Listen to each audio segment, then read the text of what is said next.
Good day today, yesterday as well. We wanted to get into our practice routine for game week, just so when we get to the opening week and then certainly the season, the way we do things, the way that I want things done for a week of practice is not going to be foreign to them. You know, we want that to be the last thing that they're looking for. So, you know, keeping fairly consistent with the theme, you know, that we've had all along is, you know, we're asking them to prepare a little bit more physically, mentally, and it certainly has been a really good shock to the system. But today I saw a team that was starting to understand the amount of reps that we need to really get to make sure that we're executing in all phases, you know, all three phases. So good week, came out of this week healthy. Tomorrow will be an off day. We'll mock game on Saturday. We'll be pretty light on their legs. And then we'll get into it really Monday, Tuesday, Wednesday of next week, and preparing for Thursday, Friday, and leading into Saturday.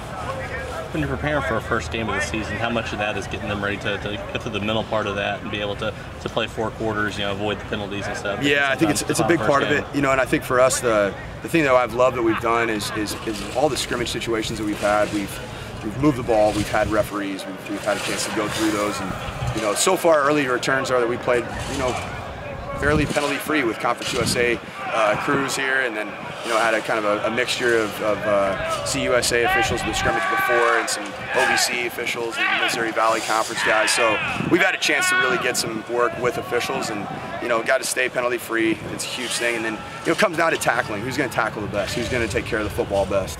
Those are the things that we want to really sharpen in on, especially next week, Tuesday and Wednesday.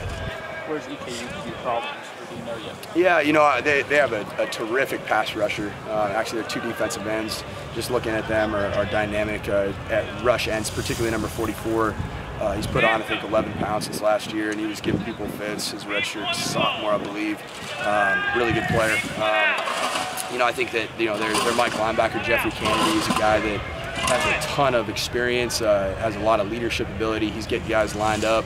And he makes plays, and, you know, just obviously that's a lot of the film I've watched has been their defensive film, prepping our offense for them. But you know, one thing that really stands out is they're a team that loves stripping the football. They love getting after the ball. You know, I think they caused 26 forced fumbles last year, of which they recovered nearly half. So that's pretty impressive, 26 on the ground. So it's a team just like us. They're about the ball. And so the team that takes care of the football and rips the ball better, you know, is going to be a team that wins the game. You know, from a standpoint of their offense, you know, I think that there's going to be a lot of similarities to what our defense has seen from our offense. You know, a lot of quarterback zone read, inside zone. You know, some TED schemes down and around, some toss schemes down and around. You know, so there's some stuff that they do that I think our defense has gotten some good looks at, but we want to make sure that we get our defense prepared for the stuff that they haven't seen from us. You know, namely some more of the quarterback-driven run, read type plays that we do some of, and certainly don't major in quite as much. You hoping to have DeAndre Farby back for practice? Yes, yeah, you know, and I feel good about where DeAndre is at. You know, he did have an ankle sprain. It was 2 Saturdays ago, so he looks like he's making some significant recovery, and obviously that'll be important, you know, and you know, I think he'll be in a good position to play for us on Saturday.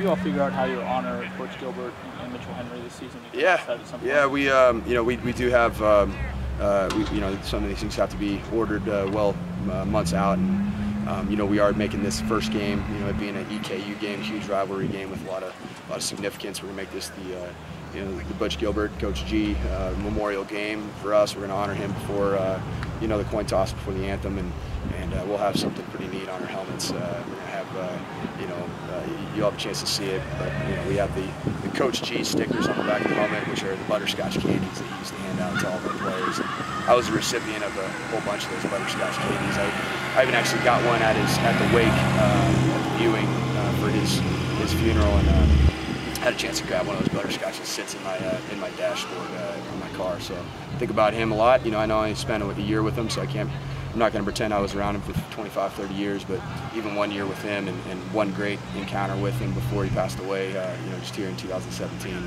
the man is an absolute legend because of how he treated people. Do you have any idea, looking towards the opener as true freshmen, do you think you're going to have to play early this season? We're going to play a lot of them, you know, and not because we need them to be starters, but there's some great athletes in this freshman class, and you know, I think D'Angelo Malone's a guy that we have a hard time blocking, so I hope other people have a hard time blocking too. He's a good pass rushing end, and you know, with the obvious departure of one of our defensive ends, that's a big position of need for us. You know, Antoine Kincaid's a player that just shows a lot of versatility and can play special teams, can play all over the field in the secondary.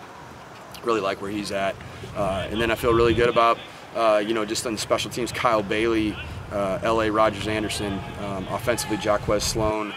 Running back wise, I think a guy that's definitely going to see the field is Jakari Moses. Feel good about him. So we're going to play some freshmen. It's going to be fun. I'm excited for it and see how they respond when the lights come on. You know, that's a good chunk of our team. You know, there's going to be some guys that it's going to be fun to see, you know, how they perform under the lights. The Devin Nixons, you know, week 2, Xavier Lane, guy that hasn't played yet. And, you know, offensive line wise, you're gonna break in Miles Pate for the first time. It's gonna be fun. I'm looking forward to it. They're prepared and they have the confidence to go out there and do what they've done all camp. Yeah, with DeAndre fighting through an ankle and then obviously Quentin not available the first game, you think Jakari Moses could get a lot of carries? Yeah, in that you first know, game? Marquez Trigg has been an absolute workhorse since we've been here in spring ball, fall camp. He's been outstanding. T1 Ligon, he's in every scrimmage we've had, he's run the ball extremely hard between the tackles. He was a gift from the good man above to get him, and really just showed up as a student here. Good player, really good player, and Jakari Moses, good one too. So yeah, I feel like we have more depth there that's actually taken reps and done some really good things in practice than probably just what you think about on the top. So.